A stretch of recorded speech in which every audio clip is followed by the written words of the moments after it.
Hi guys, this is section B of the September 2019 paper that we did.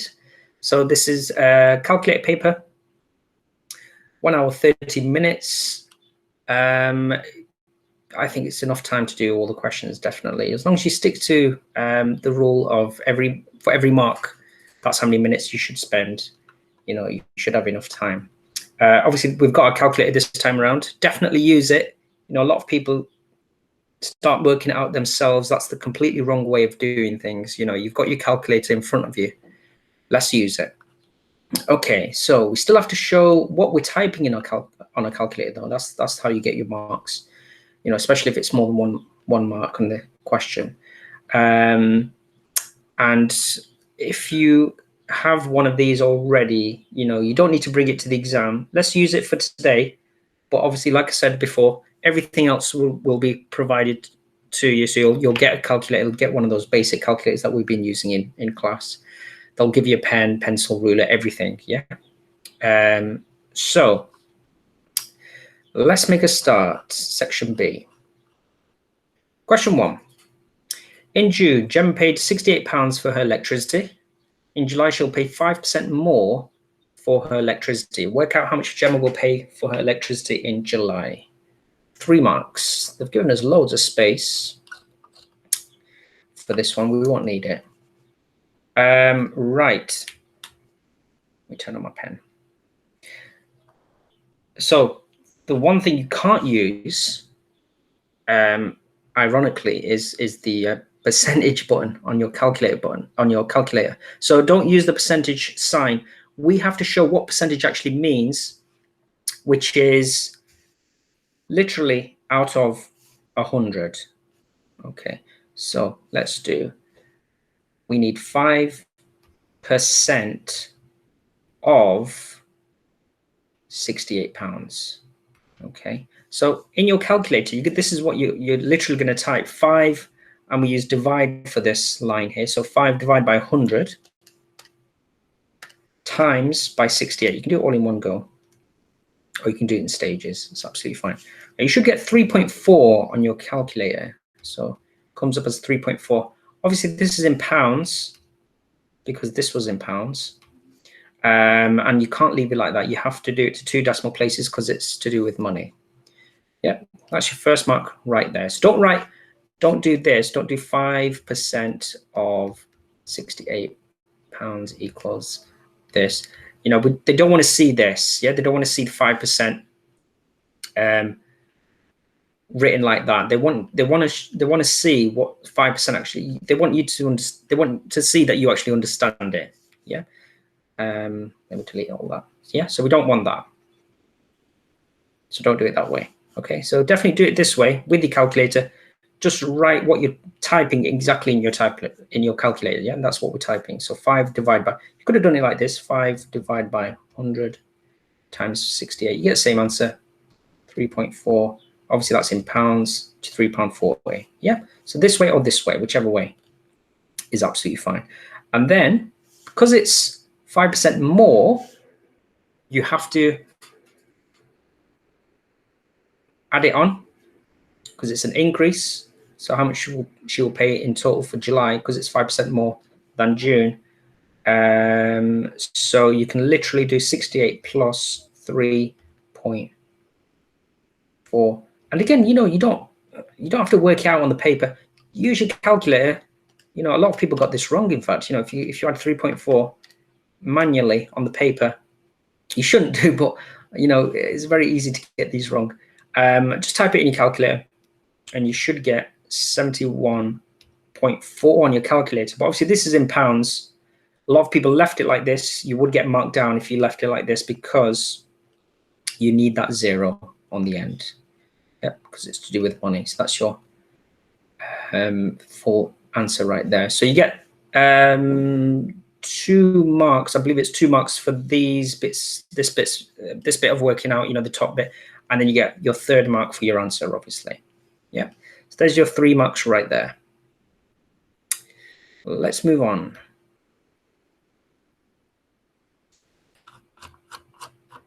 Question 2. Table gives some information about the number of visits to a gym last month. So we've got number of visits, tallies, and we've got frequency. So we've seen this before. This is to do with tally marks. So tallies are grouped in groups of 5. So whenever you get a group of 5, they just cross it off like that. So we need to complete the frequency column for part A, complete the frequency column, which is this column right here. So a lot of people started adding their own tallies to this. That's not what it's asking for. Read the question carefully. Complete the frequency column. That's that column right there. Columns are like that, aren't they? Yeah. So let's count how many frequency, how many tallies we got for each one. Frequency just means how many you've got. So we've got 10 for that. 2 groups of 5. We've got 1, 2, 3, 4, 5, 6, 7, 8. 8 times 5, which is 40. 40 plus 3, 43 for that. For the next one, we've got 1, 2, 3, 4.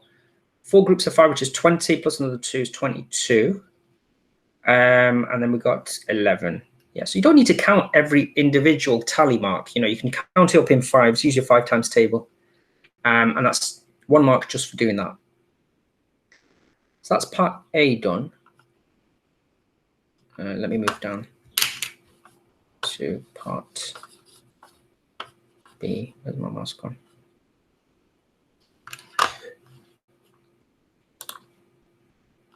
I'll leave that there. It's absolutely fine because I'm going to need it. On the grid, draw a suitable graph for this information. Yeah, dead easy. You know, for 3 marks, I would just draw a bar chart. They've spaced it out for you. All they want you to do is fill in these blanks and draw a bar chart. That's the best thing to do. You could have done a line chart, a line graph. I wouldn't bother, to be honest. You know, just stick to a bar chart.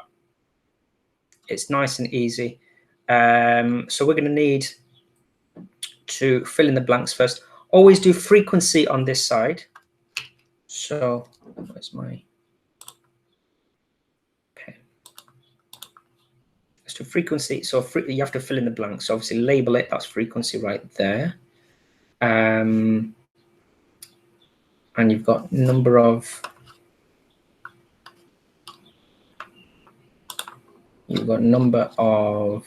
visits at the bottom. Yeah, so you got number of visits there. So let me just move this.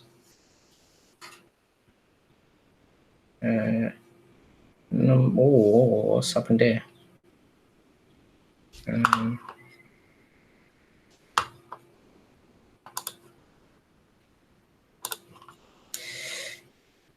Bit fiddly, this number of visits. That's good enough. Yep. So keep doing that. Let's have a look at the frequency column. Frequency goes up to 43. Yeah, that's the maximum we've got. So how many boxes we've got? 1, 2, 3, 4, 5, 6, 7, 8, 9. 9 boxes. So you could go up in 5s. I would, yeah, 5, 10, 15, 20, 25, 30, 35, 45. Yeah, I would go up in 5s. So that could fit in there. And in fact, yeah, you've got 5 little lines in here. So each of these little lines would represent 1 unit. So that makes sense. Let's do that. Make this a little bit smaller because it's too big. So 5, 10, 15, 20, 25, 30, 35, 40, 45. You have to go up by the same amount as well, always. You know, just look at your scale and just keep going up in the same amount. That's that done. You get 1 mark just for doing that. Yeah, just getting your scale correct. Number of visits. What did it say before? Let's see. Number of visits. 1 to 5, 6 to 10, and so on. Okay, 1 to 5.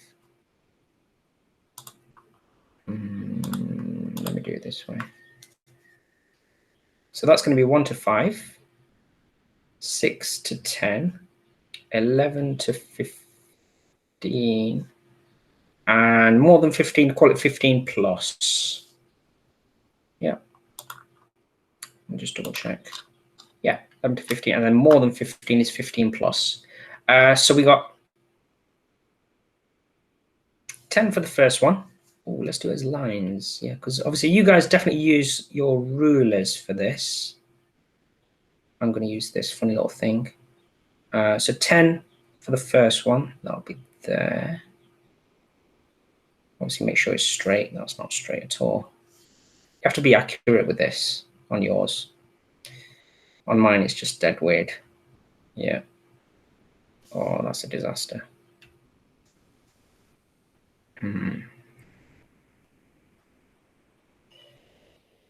Right, let's imagine that's my bar there.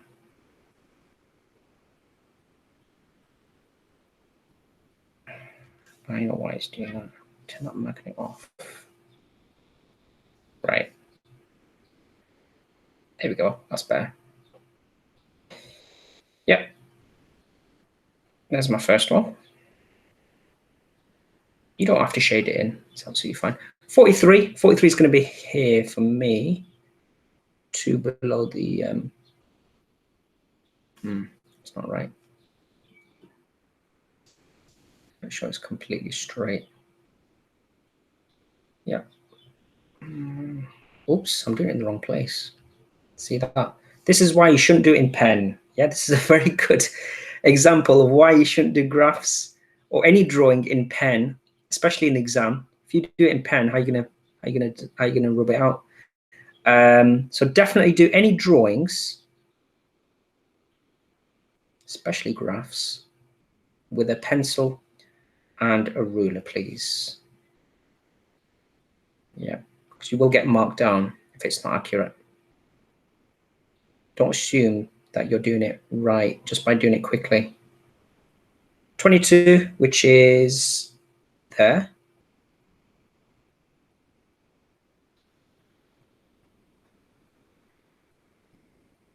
And the last one, 15 plus 11, which is 1 above the 10 here. Yep. There's your 3 marks right there. Yep, so you have to label it. Just make sure you label it correctly, get the correct scale, and draw your graph accurately. You'll get 3 marks. Well, let's move on. Question 3. Oh, this was a good one. I like this one. I like all of them, to be honest. Let's have a look at this one. Alfie sells flooring for playgrounds. He has this diagram of a playground. Okay, so we can see it's in the shape of a rectangle. They say that as well, in fact. Playground is rectangular, 9 meters by 15 meters. Lawn is rectangular, 3 meters by 4. Alfie will put flooring on all the space inside the playground, but not on the lawn. Flooring costs £36 per square meter. Work out the total cost of the flooring. 5 marks for this. And look, they give you loads of space. Probably won't need it, but just in case, if we do, it's there. So let me zoom out a little bit because I need to write on here. I'll zoom out a little bit more. Hopefully you guys can still see that. First thing, you know, whenever you get any question like this, always say to yourself, is this to do with area or is this to do with perimeter? Yeah, and look for the clues in the question. You might get the same drawing, exactly the same drawing, exactly the same diagram, and they could be talking about perimeter or they could be talking about area. But we need to decide which one is it. It can't be both, it has to be one of them. And do look for clues. So in this example, they're talking about the space inside the playground. So anything to do with inside is to do with area. Anything to do with the outside or the edge is to do with perimeter. And the other clue, flooring costs £36 per square meter. If it's to do with per square meter, that just means meter squared. That's the same thing as meter squared. Definitely to do with area. Yeah, anything to do with meters squared or units squared is definitely area. So how do you work out area? Area, we know there are 2 formulas. We know area and we know volume. We know area of a rectangle.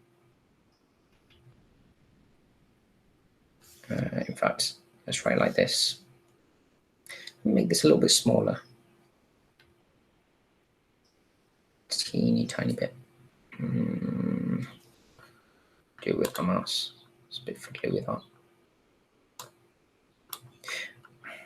Did that actually change anything? That's better. Area of a rectangle. It's a funny rectangle. You need one length multiplied by one width. You definitely need to remember this, by the way, this formula here. They're not going to tell you in the exam. One length multiplied by one width. I wouldn't use a formula for perimeter. Perimeter is dead easy. You just add up all the sides. Let's keep it simple. They could give you a weird shape as well for perimeter. But for area of a rectangle, definitely remember this formula, length times width. You only need one length multiplied by one width. So just by looking at this question, where is this flooring actually going to go? It's going to go inside the playground, but not on the lawn. So it's going to go everywhere apart from this shaded part here. So I would think of, okay, let's work out the area of the whole shape. Let's work out the area of the lawn and take away the lawn because we don't need the lawn. Yeah, that's the idea behind it. Okay, so let's work out the area of the whole thing, the big rectangle. Let's do that first. So area of big rectangle, which is length times width. What's the length? What's the width? That's 9 times 15 or 15 times 5, 15 times by 9. Makes no difference which order you do this in, by the way. Yeah, 9 times 15. Let's use our calculator because we've got it. 135, and that's going to be meters squared because they were using meters for both of these. Yeah, there's your first mark. So that's the area of the playground done. Let's do the area of the lawn, which is area of small rectangle. Again, that's going to be length times width.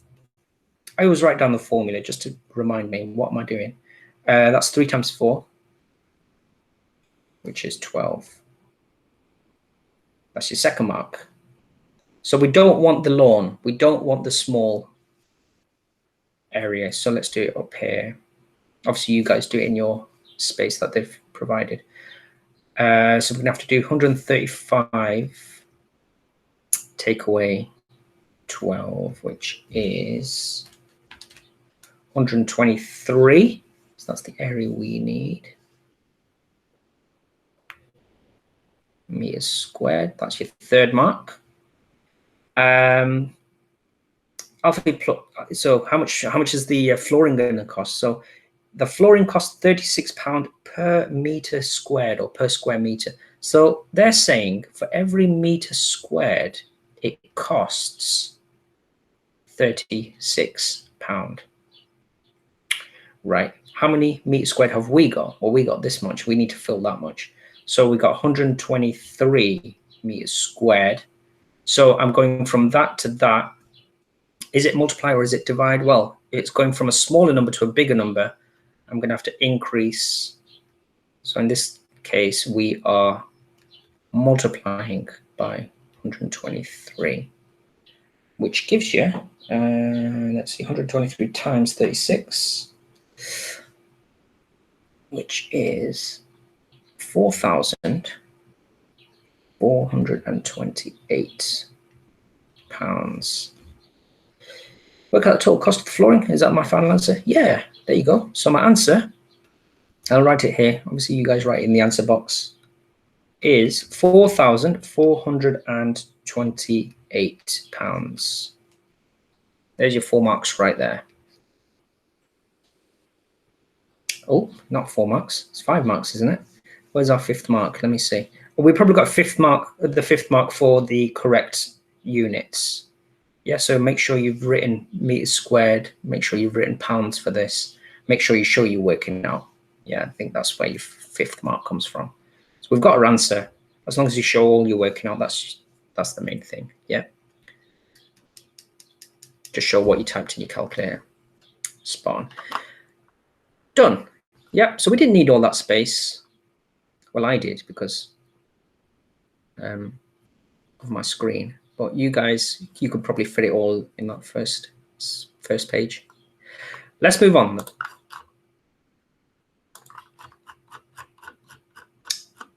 Oh, these questions, right. Let me zoom in a little bit. So Josh is designing gift boxes. He designs these boxes. Josh needs to know the shape of the boxes from different views. Okay. Right. So shape 1, shape 2, shape 3, shape 4. Place the correct numbers in the space to complete the sentences. Shape something is the plan view, shape something is the front view, and so on. Okay. So the numbers they're talking about, again, just make sure you read the question carefully. What they're talking about, where's these numbers that they're talking about? It's these right here. They're talking about these numbers right here: shape 1, shape 2, shape 3, and shape 4. Okay, so we need to know what these mean. Plan view means from the top, it's like a bird's eye view of it. So the cylinder is this one right here. That's a cylinder. So the top view, and you can see what it looks like. If you look from the top, looks like a circle, which is shape 1. So that's your answer for the first one. Shape 1 is that one. Shape something is the front view of the triangular prism. Ooh, what's that? Triangular prism. Which one is that? Well, you should know that this one right here is the triangular prism. The front view is when you're looking this way. Yeah, that's usually the front view. They will say in the question, but if they don't say, that's the front view right there. Yeah. So if we're standing here, what do we actually see? We see that triangular bit, which is this, shape 4. So 4 is your answer for that one. And then it says, triangular base pyramid has how many faces, how many edges, and how many vertices? Well, the triangular base pyramid that they're talking about is this shape right here. That's the triangular base pyramid. You do get other types of pyramid as well. You get square base pyramid and so on, but this has a triangular base. Obviously, so for the base, it's a triangle, isn't it? The faces are the flat surfaces. So how many flat surfaces has it got? 1, 2, 3, 4 on the back. Oh, it's on the front. Yeah, the front is, in fact, there's 1 on the front, and you got 1, 2, 3 on the back. So you got 4 in total, 4 faces for that. The edges are just the lines. So including the dotted lines are in the back. We know we can't see them if it was a solid shape. If it's see-through, you will be able to see them. So that's 1. In fact, let's put the lines on it. 1, 2, 3, 4, 5, 6. So you got 6 lines. So you got 6 edges. And the vertices just means the corners. So you've got 1, 2, 3, 4. So you got 4 corners. So you should get 4 vertices. Done. Yeah, so if you're not sure about these, do look these up. Look at what a face means, what's an edge, what's a vertices. I don't memorize these. I work out as well, you know. And I don't expect you guys to memorize these either. So you could get any shape. They could ask you how many faces has it got, how many edges, how many vertices. You should be able to work it out from just looking at it. And especially if you're quite visual, do visualize what it looks like in real life. Let's move on. Katie has this information about the total monthly sales for a shop in 2018. Okay. Kate needs to put this information in a table. Okay, the table must show the total sales for each quarter of the year. So they're talking about quarter 1, which is January to March. Quarter 2 is that. Quarter 3 is that. Quarter 4 is that. Draw and complete a suitable table for Kate. So a very common mistake with this one, instead of a table, a lot of you were drawing a graph. It's not asking for a graph. You know, a table is something like, remember that question with the tally marks? That's a table right there. I know it's a tally chart, but that's a table. Yeah. and that there is a graph. So, you know, do you know what the difference is between what a table is and what a graph is? So they're talking about a table, and they're telling you what they want in the table. They want you to put the total sales in there. So we need a column for total sales, and we're going to need these quarters as well, quarter 1, quarter 2, quarter 3, quarter 4. So you only need 2 columns, really. So let's make a table. Let me zoom out a little bit more so I can draw it. Let me get my... Let's get one of these. Let's do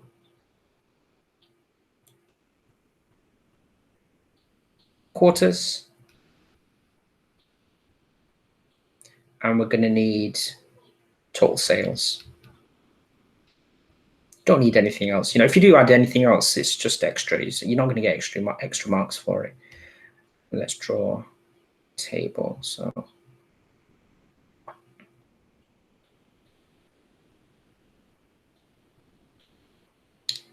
yeah, something like this is good enough, to be honest. You don't need to go crazy. So we've got Q1, which is Jan to March. We've got Q2, April to June.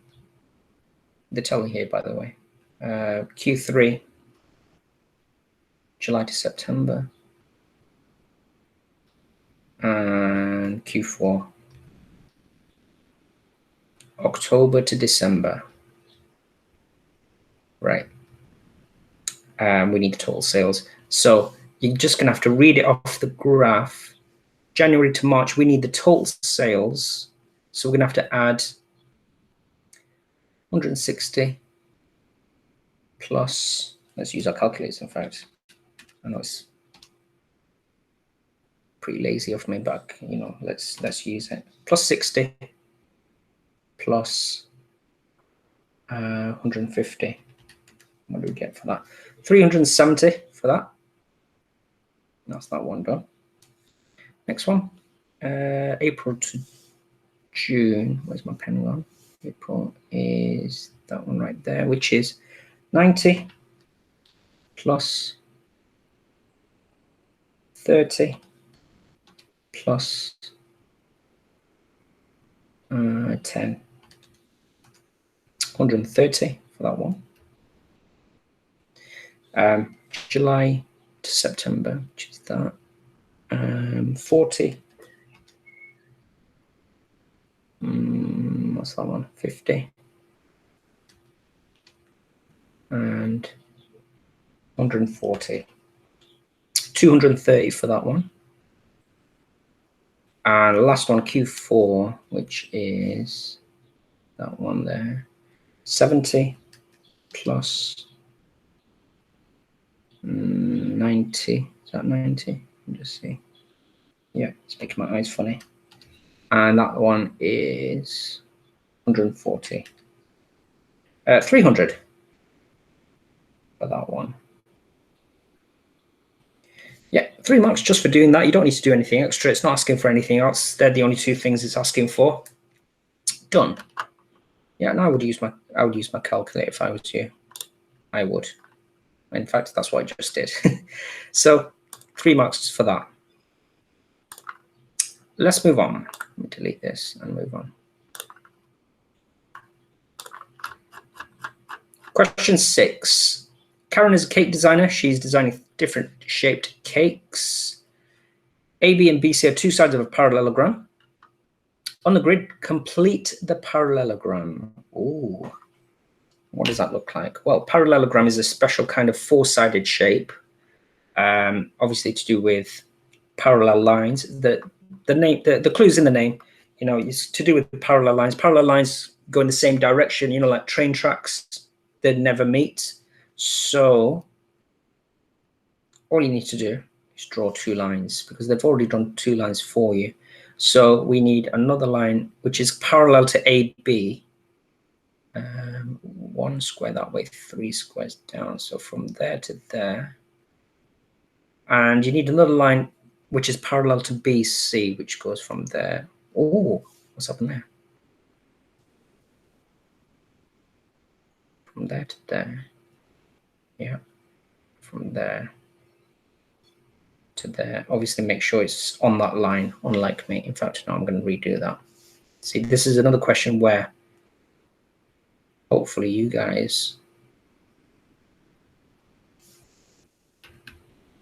will use your rulers for this and a pencil. Can't stress how important it is.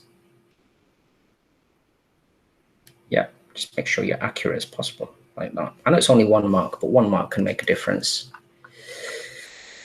Okay, that's that one done. What's next? Here is a regular pentagon. Draw all the lines of symmetry on this pentagon. So pentagon, I can see straight away. There is one there, straight down the middle. Lines of symmetry is basically, you know, when you fold it, it folds exactly on itself, and you know, without any overlaps. So if you imagine that, if you fold it in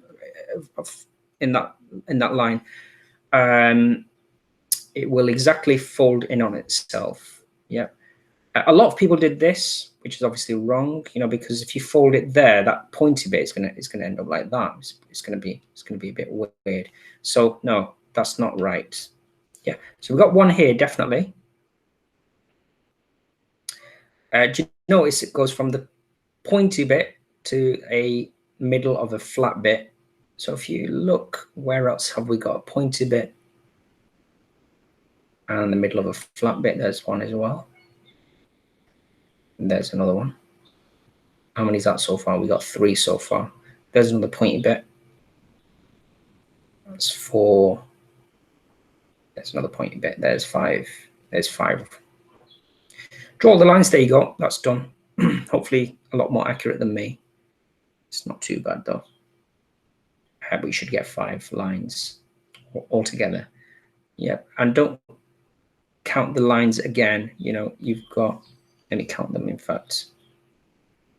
We got 1, 2, 3, 4, 5. This one right here is still line 1, isn't it? That one is still 2 on this side. That's still line number 3, and so on. So just out of just a little hint, you know, if it's a pentagon, obviously it's got 5 sides, it's going to have 5 lines. If it's a hexagon, it's going to have 6 lines. If it's a heptagon, a 7-sided shape, it should have 7 lines. Octagon, 8 lines, and so on. So however many sides it's got, that's how many lines of symmetry it should have as well. But double check, you know, do try and draw these lines, especially if it's asking for it. If they just say how many lines it's got, you just have to say how many lines it's got. You don't have to draw them. But I think it's a good idea if you can draw them. Let's move on to this one at the bottom here. Oh, a lot of people get these wrong. It's a bit weird. Why? I'm not sure why. Here is a regular hexagon. What type of angle is angle X? Which is there. Angle X. So I would always use, as a reference, always use a use a right angle. So a right angle looks like this. It's 90 degrees, isn't it? Like that. Yeah, that's a right angle. So if it's less than 90, it's going to be acute. If it's more than 90, it's going to be obtuse. So in this case, it's going to be this one. So tick the correct answer. You just tick that one. Yeah, just put a little tick in that box. What do these other ones mean though? Obviously, that's a right angle. I've just drawn a right angle. That's a right angle right there. Acute looks like this. Reflex angle is the outside. So acute, let me just draw the angle. So that is an acute angle inside that. A reflex angle is on the outside of a acute angle. So it's more than 180, but less than 360 though for a reflex angle. Acute angle is less than 90. Obtuse looks something like that. Yeah, it's more than 90, but less than 180. Yeah, so you need to know what these angles actually mean. What do these names actually mean to answer this type of question? Yeah, so do look up angles if you're not sure. We have done that. Let me clear that. Let's move on to the next one. Karen is making a birthday cake. Top of the cake needs to be a triangular with one side, length 10 centimeter. One side is has a length of 12 centimeters and a 90-degree angle between these sides. Okay, so it has to be between those two sides that we just mentioned, the 10 centimeter and the 12. Draw the top of the cake for Karen. Use the grid below to draw the top of the cake. I had some weird answers for this, honestly. Very bizarre. It didn't even look like a cake. You know, a lot of people just drew an L shape and that was it. That's not what a cake, the top of the cake looks like. You know, you have to draw the whole, what is it actually, what they're actually talking about. You know, that's, you know, just read the question, what they're talking about. Oh, what's going on here?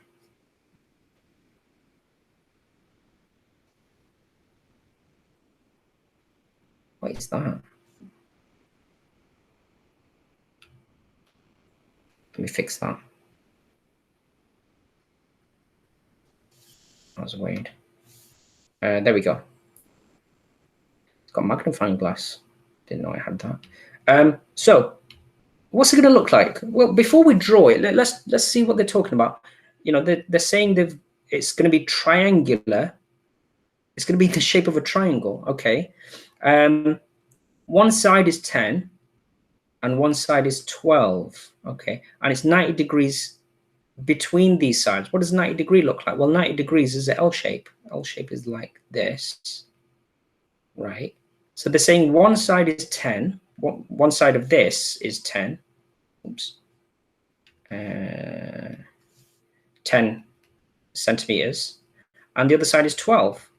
Yeah, you could have swapped these. You could put 12 there, and you could have put 10 here. It makes no difference. And then you just join up these two lines to make your triangle. That's all it is. So it should look something like this. If you do a quick sketch of what they're talking about, I think it's a good idea. So the other thing to notice is that we have to use this grid. They're saying for every square, the length is 2 centimeters and the height is 2 centimeters. So it's 2 by 2. So you have to use the measurements on the grid, not the measurements on your ruler. Yeah. So obviously we do have to use a ruler for this to draw your straight lines, but you have to use this scale that they've got on the grid. Yeah. So a lot of people started measuring 10 centimeters on the ruler, 12 centimeters, completely wrong. Yeah. Don't ignore this scale that they've got on there. Yeah. So to get our 3 marks, anywhere on this grid, we need a line. So 10 centimeters would be how many squares? How many 2's going to 10? That'll be 5 squares. So 1, 2, 3, 4, 5.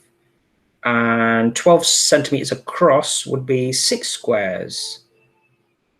2, 4, 6, 8, 10, 12. Yep, that's 12 centimeters on the grid. And you just join these together. That's all it is. Remember to use a pencil and a ruler, just in case you get it wrong or you need to start again. There's your answer right there. 3 marks just for doing that. That's all it is. You don't need to put the measurements on or anything. That's it's not asking for that. You just need to try it. Let's move on. Question 7. Daniel has these results. Public services is 46%, maths 14 out of 25, and so on. His tutor wants to compare these results. Okay. There's the keyword right there, compare. When you're comparing things, it's always best to change them all to the same thing. Yeah, then we can compare, because we've got percentages for one of them, we've got fractions for the others. We can't compare them as they are currently. Okay, so list the subjects in order from best to worst. Okay, right, so let's see what we've got. We've got public services, we've got maths, English, and we got art and design. Okay.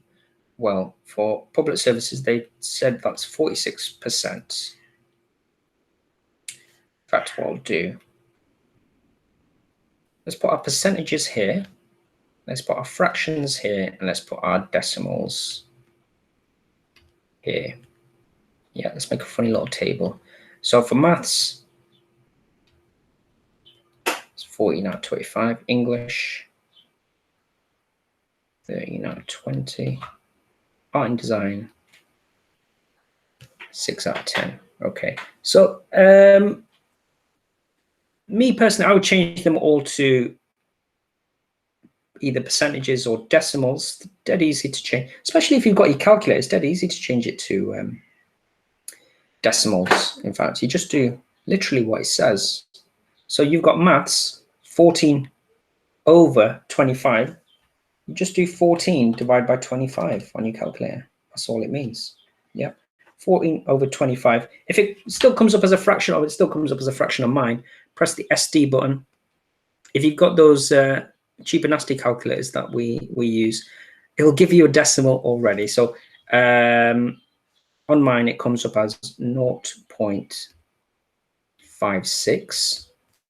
Let's do the same for the other one. English, 13 divided by 20. That's coming up as 0.65. Art and design, 6 divided by 10. I know what that is. That is 0.6. Yeah.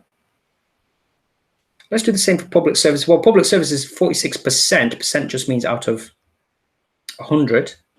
So it's 46 divided by 100, which is 0.46. Yep. So now you can see which one is the biggest, which one's the smallest, which one's the best, which one's worst. But before I do that, you can change them all to percentages as well very, very easily. Well, that was 46%. To change these to percentages, if you just had the fractions, you can just times by 100 as well, by the way. Yeah. Again, just use your calculators. A lot of people do that as well. When they do a test, when they've got their mark back out of, let's say, 56, just out of interest, they get 40 out of 56, and they say, "Oh, sir, what's that as a percentage?" All you do is just times by 100, yeah, and it'll change it to a percentage for you. Works every single time. Yeah. So same thing for this. If you just times all these by 100, even the decimals, if you times them by 100 as well, they will change to a percentage for you. Yeah.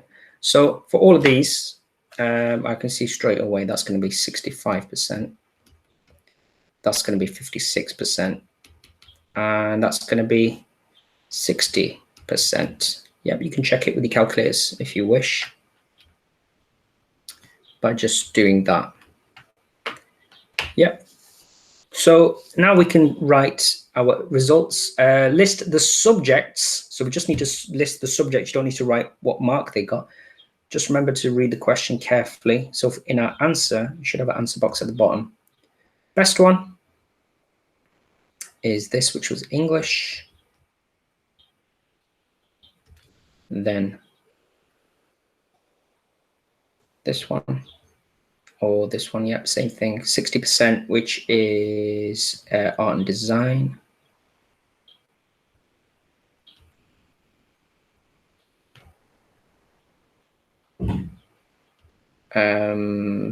That's not one done. Then this one, or this one, same thing, maths. And the worst result was public services. Yep. There's your 3 marks right there. So yeah, you do need to know how to change from fraction to a percentage to a decimal, and so forth. Do have a look at that topic if you're not sure how to do it, but it's dead easy, especially if you've got your calculator. You could get it on the non-calculator though, so just do have a look at that topic if you can, please. Yeah. That's a good point. How do you do it without your calculator? Well, for some of these, you can actually see what they are as a decimal, 0.6. I did that without my calculator. I can see 0.6 is the same as 0.60. Just put another 0 there. When you times by 100, it gets rid of all this 0 point thingy. So you're just left with 6 and a 0, which is just 60%. If you have a fraction, you won't get that in functional skills level 1, but if you did, you'll get very easy fractions like 46 over 100, which is 46%. Anything out of 100 is a percentage. So if you had 14 over 25, you want to change it to a percentage. You could do it this way, or as long as you change the bottom bit to 100, you want it out of 100 instead of out of 25. How do you get from 25 to 100? Just times it by 4. So you'll have to times that by 4 as well. So the easy way of doing it without your calculator, you just work it out. 14 times by 4. Work out on the side. 4 times 4 is 16. Carry the 1. Yeah, it's going to be 56%. Yeah, so there are loads of ways of doing these. As long as you realize what does percentage mean, just means out of 100, or you can just times by 100, you'll get your answer straight away. Yeah, there's loads of ways of doing these. So do look this topic up, please, if you're not sure. Let's move on. Is this actually recording? Let me just double check. Hope so. Yeah, it is. Yeah, good. Okay. Question 8. Write 3 out of 60 as a fraction in its simplest form. This is to do with obviously simplifying. You've got 3 out of 60. So for anything like this, you look at what goes into both top and bottom at the same time. So I can see 3 goes into that, and 3 goes into that. 3 goes into that once, 3 goes into that 20 times. So we can't simplify anymore. There's your answer. If you can simplify anymore, just keep going. What goes into both top and bottom, apart from 1. And that's your answer. That's that done. Then it says, group of dancers raise some money for charity. Here's some information about the money raised. Okay, so we got anyone who raised less than £5 or less was 15 dancers. 23 dancers raised between £5 and £9.99, and so on. That's what that table means. So do understand what the table is actually talking about. One of the dancers is chosen at random to give the money raised to the charity. Okay, so they're going to choose somebody at random from all of these guys. Yeah. What is the probability that the dancer raised less than £10? Ooh, less than £10. So where's that on the table? Let's have a look. Well, less than £10 is could be these guys, or it could be these guys. So that's 15 plus 23, 38. You get 1 mark just for doing that. I know it's obvious, but you do have to show that. Yeah, when it says probability, we want our answer ideally as a fraction. Yeah, most of the time do give your answer as a fraction, not as a whole number. Definitely not as a whole number. Unless it's certain to happen, then it will be 1 whole. Or if it's definitely not going to happen, you just put a 0. But in this case, we want to pick 38 dancers out of all of these, which was, well, the total was out of 60, so it's 38 out of 60. So that's your answer. Yeah, you don't have to simplify. It doesn't say simplify your answer. Just put down 38 out of 60, and that's absolutely fine. If you put things like likely, unlikely, and things like that, you most likely wouldn't get the mark for that because it's not talking about that. You want to do it as a fraction. Yeah, when they're talking about likely, unlikely, and all that in the question, then yes, you do have to use that, but it's not talking about that in this one. Yeah, so just write it as a fraction. Do look up probability if you're not sure. Yeah, we have done it.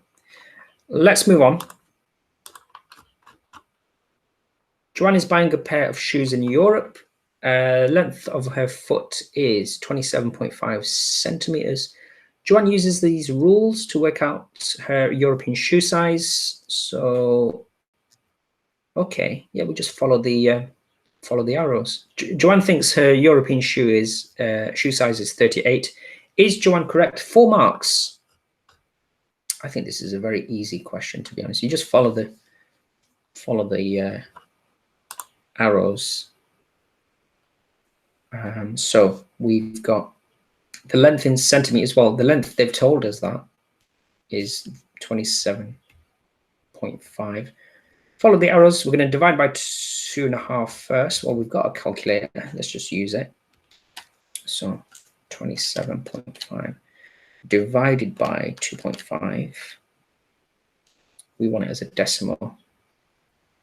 That is 68.75, and that's going to be the length in inches. Okay, and then you take that answer, length of the foot in inches, times it by 3. So we're going to do that. Times by 3. Let's do that. Times by 3 is 206.25, and I'm going to add 8. Plus 8. 214.25. That doesn't look right. 27.5 divided by. Oh, wow. Did I use divide or times? This is completely wrong.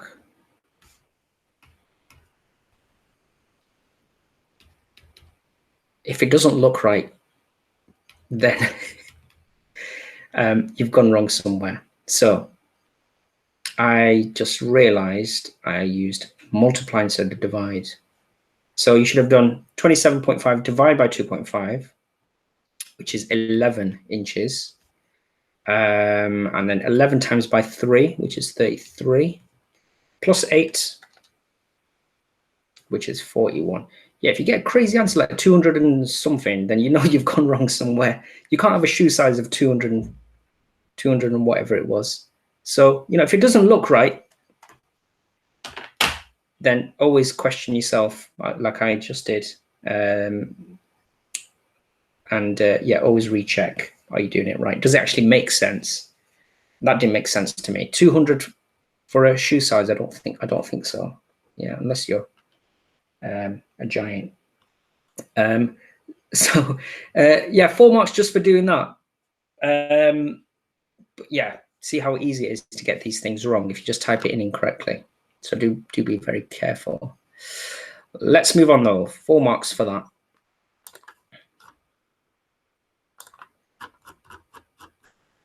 Sarah has a snack at work each day. She has this information about the snacks she had last week. Okay. Sarah thinks the mean number of calories in these snacks is more than 200. Is she correct? 3 marks. Ooh, keyword here is mean. Again, you guys need to know what mean is. It's to do with averages. It's like that other question that we did before, to do with range, which is another average as well. So mean is you add them all up. You need to know this, definitely. Mean is add them all up. And you divide by how many there are. Yeah. So in this case, we've got 105 plus 260 plus 49 plus 257 plus 234. And I know it's obvious, but you do have to show this bit of working out and just stick it in your calculator. 260 plus 49 plus 257, 234. You should get 905. That's the total. So you do the total divided by how many? So now it's 905 divided by 1, 2, 3, 4, 5. We've got 5 values. 181. Ooh. So again, you know, you should get pretty close to what they're talking about. They were saying it's more than 200. If you get nowhere near 200, then you know you've gone wrong somewhere. So we've got 181 as our answer. So we're on the right lines. She thinks the mean number of calories is more than 200. Is she correct? Nope. So we do have to say this for our third mark. We can say the mean is less than 200. Yeah, or something along those lines. That's good enough. There's your 3 marks right there. Yep. And let's move on. So if you're not sure about this, do look up the averages again, because they're all different. Question 11. Oh, is this the yeah, this is the last one for this paper. So we've done really well. Ali is preparing for a race. He runs laps around a football pitch to prepare for the race. The length of each lap is the total distance along the 4 edges of the pitch. Ali needs to run at least 10 kilometers. What is the minimum number of complete laps Ali should run? 4 marks for part A. And we've got part B. We'll come to that in a minute. Let's do part A first. Just need to zoom out a little bit more so I can write it.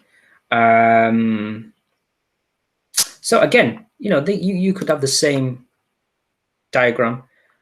Are they talking about area or are they talking about perimeter? And in this case, what are the clues in the question? He's going to go around this thing. So he's going to go along the edges. There's your clue right there to tell you it's to do with perimeter. Perimeter, I would just, don't use any formula, just add up all the sides. So definitely perimeter is, so you got 90 on one side, 75 on the other. Don't forget, it's going to be 90 underneath as well. It's going to be 90 here, and it's going to be 75 on that side as well. Make sure you add them all up. Let's have a look what that is. Let's use a calculator.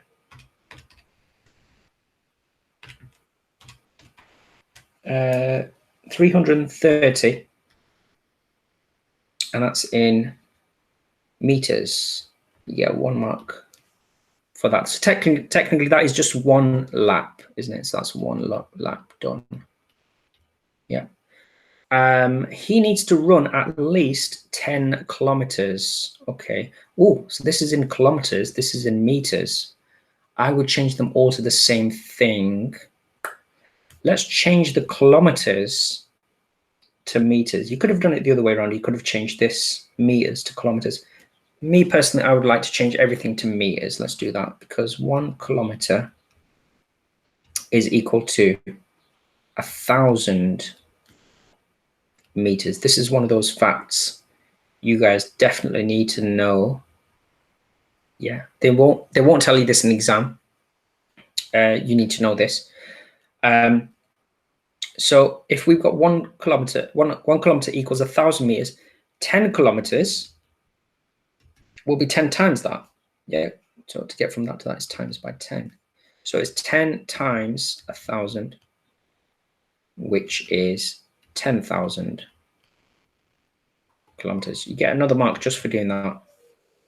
So that's what he needs.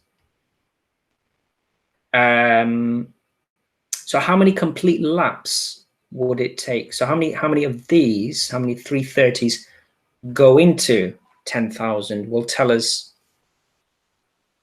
how many laps he can run. So we'll have to do 10,000 divided by 330. Let's do that on the calculator. This is definitely going to be decimal. Yeah, I get 30.30, and it's a recurring. Let's just leave it like that. Laps. And if you get a crazy answer like, I don't know, 300 million or anything like that, you know, you can't run 300 million laps. That's impossible. So if you get a crazy answer like that, you know you've gone wrong somewhere. If you do 10,000 times, let's just have a look. In fact, 10,000 times 330. Yeah, you're going to get 3,300,000. How can you run that many laps? It doesn't make any sense. So always make sure your answer makes sense and it's sensible. You know, so if you run 30.3 laps, that sounds sensible, doesn't it? So you know it's going to be divide in this case. There are other ways of figuring it out, but you know, do use a bit of common sense and do realize, look, this is the number of laps we're working out. You know, does it sound sensible? So this is our third mark. Our fourth mark is we need the number of complete laps. So 30 wouldn't be enough. He needs 30 and a bit, so 30.3. How many complete laps? We need another lap, so that's our answer, 31 laps for your fourth mark. Yeah, and you can check it if you want. You know, in fact, I think we're going to do that for part B. But you know, if you could have done 30. If you did run 30, how many meters would that actually be? If you do 30 times 330, let's see what we actually get. 30 times 330. Yeah, it's just less than 10,000. It's about 9,900, which is not enough. He needs to run at least 10,000 kilometers. So, oh, that should say meters, not kilometers. 10,000 meters. Just realized. Yeah. See that talking and writing at the same time is not. I just distract myself. So yeah, it's a good way of checking whether you're doing it right. So you know you can just do 30 times by 330. It's not enough, so you need one more. You need one more lap. So you need 31 laps for your fourth mark. Yeah. And then I'm just going to scroll down just to see what it says. Show check of your answer. Yeah. So whenever it says that, you have to do the opposite. I'll do part B here. Part B is the opposite of, you could do either 31, which is what we got as our answer, 31. And instead of divide, we're going to be multiplying now by 330. So you could do 31 times 330. And we should get close to 10,000. And it is, yeah, it's 10,230 meters. There's your 1 mark for show check. Or you could have done the 30.3 if you did use that 30.30. You could put the 0 as well. Times by 330. Let's try that. 30.3 times 330. Again, yeah, you get pretty close. You get 9999 meters, which is close to 10,000 meters. That's what they're looking for. They want you to get close to 10,000 meters, yeah, as your answer. That is that paper done. There's your final mark. Yeah, so that's that done. I shall see you again pretty soon, hopefully. How do you turn this off?